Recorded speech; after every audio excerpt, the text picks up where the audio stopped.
एक बार फिर से आप सभी का यीशु की कहानियों के इस एपिसोड में प्रेयर ग्रुप इन जीसस के पेज पर स्वागत है। विश्वास करते हैं कि आज का दिन हम सबों के लिए एक आशीष का दिन ठहरेगा और जो कहानी हम सुनने को है इसके द्वारा भी प्रभु हमें आशीषित करेगा। जो कहानी है मैं जो बताना चाह रही हूँ वो हमें मिलेगा मरकुस रचित सुसमाचार उसका 4 अध्याय 35 से लेके 41 पद तक। और वहां लिखा है, उस दिन जब शाम हुई यीशु ने अपने चेलों से कहा, आओ हम इस झील के पार चलें। और भीड़ को छोड़कर उसे जिस हाल में वो था नाव पर साथ ले चले। तब एकाएक बड़ी आंधी चली और नाव लहरों से इतनी ढक गई कि उसमें पानी भरता सा जा रहा था। और उस समय यीशु नाव के पिछले भाग में गद्दी पर सो रहा था। आमेन, हालेलुया। पर चेले उसके पास गए, वे डर गए थे। उसके पास जाके बोलते हैं कि हे प्रभु, क्या तुझे हमारी फिक्र नहीं और कि हम पानी में हम डूबे जा रहे हैं।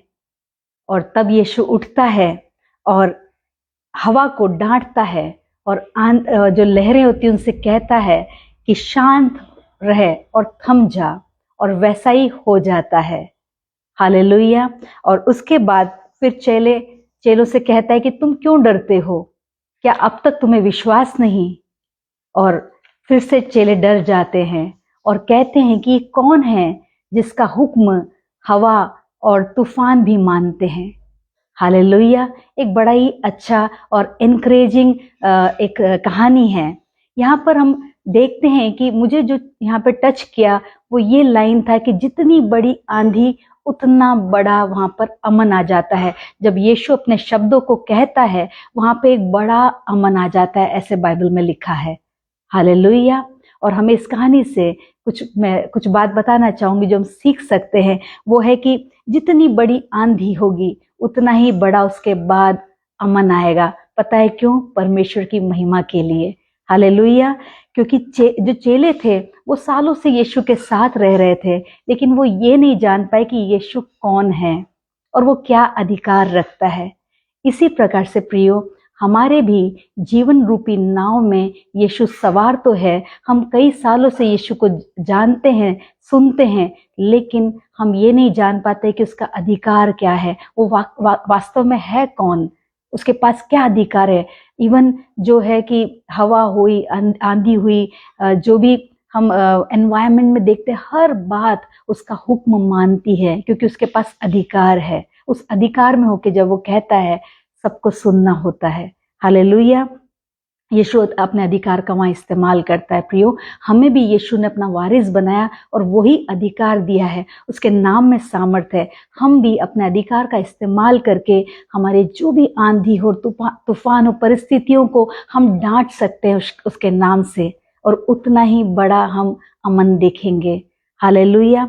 और हमें परिस्थितियों से बात करना सीखना पड़ेगा जैसा यीशु ने वहां पे बात किया। और एक और अच्छी बात है कि परमेश्वर उनसे कहता है कि तुम क्यों डरते हो। प्रियो, क्या आज आपके चारों ओर ऐसी परिस्थिति है, ऐसा बड़ा तूफान है, आंधी है, जिससे आपको घबराहट होती है, आपको डर सा लगता है? तो यीशु के इन शब्दों को कभी ना भूलें। वो कहता है कि तुम क्यों डरते हो, मत डरो। पता है क्यों? क्योंकि हमारे संग है। उसका वचन कहता है वो मैं कहीं किसी हाल में मैं अकेला नहीं छोड़ता है। आमेन, हालेलुया। उसके इन शब्दों को हमेशा याद रखिए। क्या अब तक आपको विश्वास नहीं कि कौन आपके साथ है? क्या अब तक आपको विश्वास नहीं कि कौन आपकी परिस्थितियों को देखता है? हालेलुया। क्या अब तक आपको विश्वास नहीं कि वो आपके साथ उस नाव में सवार है? आमेन। कि अब तक आपको विश्वास नहीं कि उसने आपको सारा अधिकार दे दिया जैसा उसके पास था? हालेलुया। कि अब तक आपको विश्वास नहीं उसने कितने ही बड़े आश्चर्य कर्म पिछले दिनों में हमारे जीवन में किए। हालेलुया। इन बातों को अगर हम जानेंगे तो हमें डर नहीं लगेगा, हमें फिक्र नहीं होगी, हम कंप्लेन नहीं करेंगे कि यीशु तुझे फिक्र नहीं क्या, यीशु तू देखता नहीं क्या। इस प्रकार की कंप्लेन की बातें हमारे मुंह से नहीं निकलेगी अगर हमारे अंदर वो विश्वास होगा। हालेलुया। और विश्वास ये प्रियो जो परमेश्वर को प्रसन्न करता है।